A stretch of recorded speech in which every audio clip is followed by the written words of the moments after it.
course. Thank you, guys. And we will take the first question from Jay Anderson with Cage Side Press. Hey, thanks very much. And Felicia, welcome back. Congratulations on the opportunity. I wanted to start off by asking about some of the great Canadian fighters over the years. I mean, there's been a bunch. Only a couple have worn gold in the UFC, though. Carlos Newton, GSP. Have you thought about what it would be like to be in that sort of company with a win here? Yeah, it's kind of crazy to be like I've been telling everyone. People keep putting me in the same sentence as GSP this week, and it's pretty awesome. So I'll kind of bathe in that glory after I get the belt, so I don't have a job to do first. But it is the idea of being in that great company and being able to hold the belt up and have a whole nation stand behind me is pretty awesome. The poster for UFC 250 actually has you and Amanda sporting national colors, Brazil versus Canada kind of feel. Are you a fan of that? Is it extra motivation, or do you try and take this as just any other fight? Well, it's always any other fight. I always have someone standing in front of me I need to take out. But it is a really cool. I love the poster. I think it's really cool. You know, the look of it is it draws a lot of like national pride out of people, especially from those nations. And even though we both live in Florida and I am a dual citizen, it's like the Canadian people have really gotten behind me, and I'm so proud to be a um, you know part of their sports athletes that they look up to and they want to support. So yeah, I love the posters. It's great. The fight being pushed back, and it's also no longer in Brazil, which it would have been originally. How does that work out for you? Does it work into your favor just a little because now you're not going into enemy territory? That never phased me. I always just kind of roll with the punches, and I've been in crowds that boo me, and I know the Brazilian fans are very, proud of their Brazilian champions, and it would have probably felt a little different. But honestly, none of that really intimidated me or scared me. Like I was excited to go to Brazil. My team was excited to go.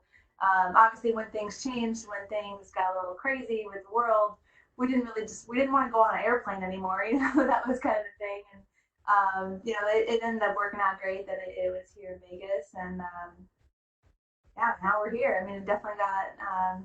We just had to live day by day, So I didn't as time went on during the camp, I didn't set expectations for how things would go, where we would be. We didn't know a few weeks ago where we would be. So that way, you don't ever have any letdowns or expectations to try to live up to. So I'm really good at rolling with the punches here. Speaking of the camp, I mean, through these last couple of events, we've been asking fighters what does camp look like during a pandemic. So, how have things been for you down in Florida preparing for this? Has there been much of a change from your usual routine? Definitely a big change. Normally, I spend a lot of hours at the gym, but it's a lot of it is teaching, or we're doing group classes, and doing the slow drilling, and excuse me. For this camp, things switched right away. Everything was closed, but I did have access to the gym privately. It was behind closed doors. I had two training partners that, my team, we talked and kind of picked the ideal people to work with to get ready for Amanda. Even though having more bodies is always awesome, I think I picked the right training partners to get me ready for this moment. So yeah, I had two people. We all had a very serious, agreement, discussion about being responsible with ourselves outside of the hour we spent together every day. Just following protocols and trusting each other to do that because we were, at the time, it's kind of like almost like risky behavior to have contact with a human. But yeah, we worked through it. My team was fully behind this opportunity. They bent over backwards to help me. And aside from that, a little bit of time in the gym, which was great. I had to do other creative things, finding my own workouts to do. I was very motivated to work out. So I still did at least, usually twice a day doing something, and work in the park. Lots of parks were open for outdoor activities. So we had I got a good tan working out outside more. So yeah, everything I needed, I found a way to make it happen, and I felt great about the camp. Everything we did was 100% intentional and focused on Amanda, which isn't normally how camp goes either. So I got a good one in. Last one for me. Amanda's been on such a great run. So many fighters have tried and failed to get the better of her. What's the key that's going to separate you from those other challengers? I'm me, I'm just different. I feel, every fighter feels different in the cage, of course, but I think I just have a different background, a different skill set, a different pressure, a different grind, and I'm super motivated to take this belt home. I'm hard to take out. It's gonna be, and I know she's hard to take out. I am confident in being able to finish, but if I need to just win every round, that's what I'm gonna need to do, and I'm ready to do that. All right, thanks very much. Best of luck on Saturday. Thank you. And we'll take our next question from Caroline Pierce with BT Sport. BT Sport. I got to ask you, when you drove into Las Vegas and saw your face on the billboard, what did that moment mean to you and feel like? It's always just kind of crazy, it really just makes the moment big. But at the same time, I'm so grounded with what I have to do first. Like that billboard is like super cool and awesome to see, but I know, it's a representation of something big, a big opportunity for me. It was definitely reminiscent of seeing a billboard for my first title fight for Invicta, way back in the day, and it just kind of made me feel like, oh, all these similarities of the experiences that I've been having leading up to this moment. A lot of it feels kind of familiar, and it just makes me feel like have really good feelings about how it's gonna work out for me. And you've also faced a legend before in Chrissy Cyborg, and despite the loss, your stock really rose in that fight. Fighting who is the greatest of all time, the GOAT, Amanda Nunes, does that bring any different feeling, whether it be pressure, extra motivation, or just a different sense as to what this is all about for you? It's just as exciting. The big opportunity that I had last summer, it kind of felt like a title fight. And I think a lot of you in media were kind of slipping up and calling it like a title or a 5 round fight, because she had held the belt for so long.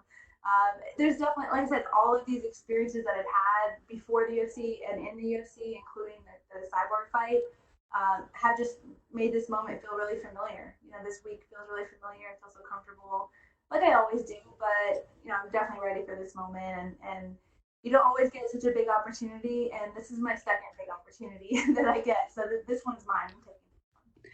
Although a lot must feel familiar, as you said, it's got to feel quite different being in Las Vegas when it's so quiet and you're not going to have a crowd and you're going to be in that smaller octagon. Have you prepared yourself for that in any way?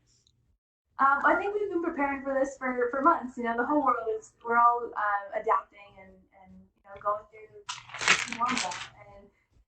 And we, like I said, we roll with the punches so well. We're just, we're looking at what we need to do and just doing it. And sure, things feel a little bit different, but I always say, like, we joke around in the gym, like the weirder my camp gets, the more weird things that happen or just weird circumstances, the better I perform. So like, if it's weird, I'm okay with it, and I'm gonna embrace the no crowd. I'm really gonna everything about this camp and this event and this fight week. I'm just embracing it and just go with it. And it's hard to say that there's any holes necessarily in Amanda's game. Obviously, she's at the top for a reason. But have you identified ways in which you feel is the best way for you to get the title, for you to raise your hand on Saturday night? I think I just adapt. I can adapt to every moment, and I'm ready to. My mental game, I think, is what's gonna win. I don't get stuck. If something doesn't go my way one moment, I don't get down on myself. I don't feel like I'm losing, anything or any momentum. I definitely just take every moment of the fight as a fresh start if I need to. I feel so confident that even if something doesn't go my way, I'm gonna be fine. I'm gonna be able to switch things up. I'm gonna be able to adapt and use my pressure, my grind, and take it where I need to take it. Well, we certainly know what you can do on the ground. Do you feel you'll have a slight size advantage in there? Obviously, Amanda fights at 35 and 45. Being a true 145-pounder yourself, having that home now in the UFC, do you think that's something you can take advantage of? I imagine that I will be a little bit bigger, but honestly, I'm not counting on like size to win the fight. I don't imagine it'll be too big of a difference. Or everyone that's sitting in front of me, they're it's not going to be a huge discrepancy. Or even if it was, I don't think it plays that much into the game plan. So I fought people that are bigger than me looking at them and doesn't phase me. So I don't anticipate it would phase her if I was a little bit bigger looking in the cage. So definitely not counting on size to win this. Counting on my skills to win this. And have you heard that she's no longer the lioness? She's now referring to herself as the cactus to us at BT Sport. She said she's going to be very sharp if you come near her. What have you got to say to that? I love it. That's hilarious. I believe her. I know she's going to be the best version of Amanda, or at least I'm expecting that, and going to be the best version of me, and play it out. And last question from me. You'll be the first Canadian to challenge for a title since GSP did it against Michael Bisping in 2017. What does it mean to represent Canada and being compared, as you said previously, to Georges St-Pierre? It's an amazing feeling. Like I said, to have a whole nation of people feeling like they're all behind me, messaging me and just throwing the flag up with me, to represent. So I'm definitely honored to be in this position and lucky to have the support that I have. So yeah, I mean, there's nothing I can really say other than I'm just like humbled, but also super, motivated to make everyone and myself, just believe in me. Well, we're excited for this opportunity for you and can't wait to see you go to work. Best of luck. Thank you. And we will take our next question from Gabriel Pangalangan with Dojo Drifter. Hi, Felicia, how you doing? I'm doing good. How are you? I'm doing great.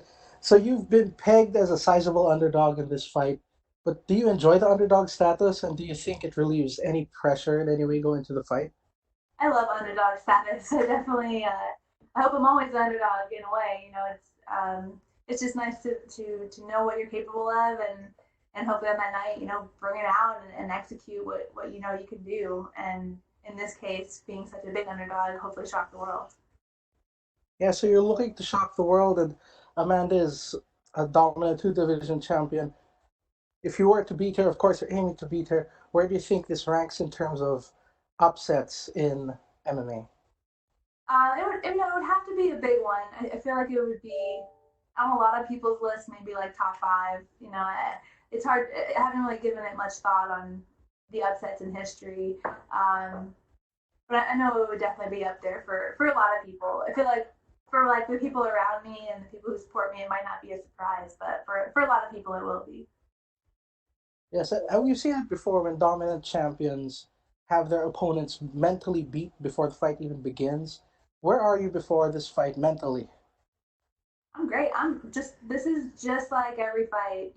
I know the stakes are higher, but every fight is the biggest fight coming.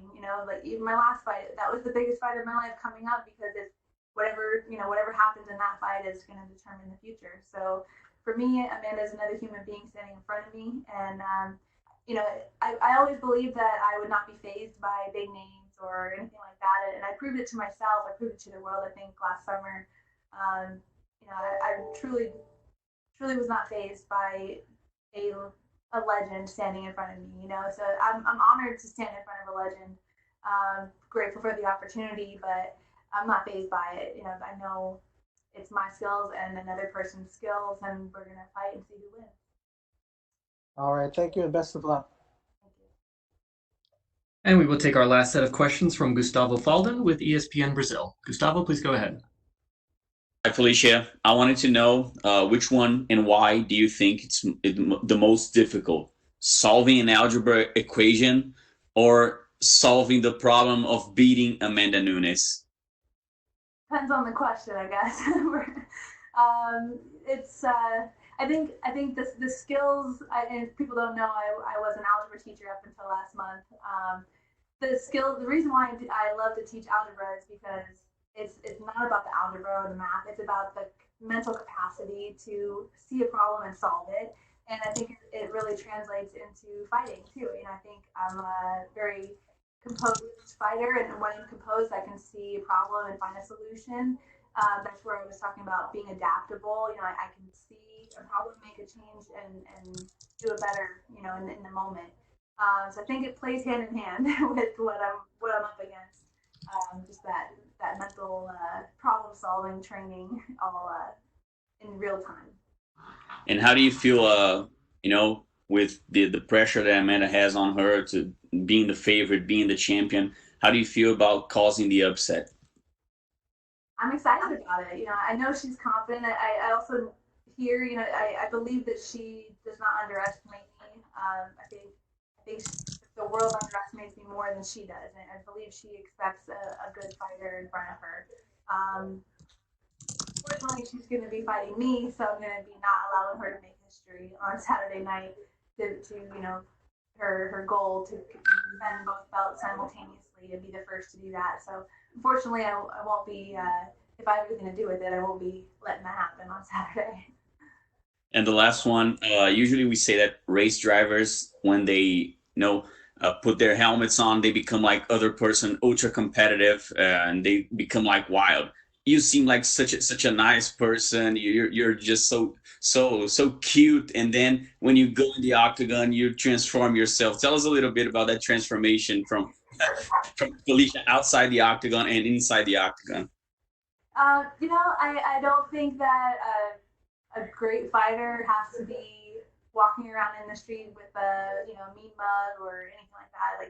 Like I still smile all the time. We goof off all the time, all the way up until the fight. But when I walk out to the fight, I understand that there's someone sitting in front of me that is going to try to hurt me, and then it's not just a sport anymore. It's also survival. It's the survival instinct that kicks in when that cage door closes, and if I don't want to be hurt or lose, that's the sport side of it. But if I don't want to be hurt physically, then I need to hurt her, and the next week I look back and maybe feel a little bad about how things, how, punching someone or ground and pound or choking. It's like, but none of that matters in the cage.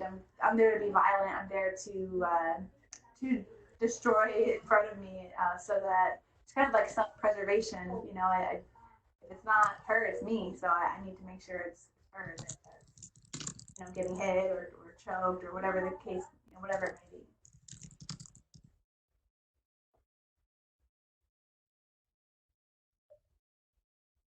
Perfect. Thank you, Felicia. That's all the time we had for you.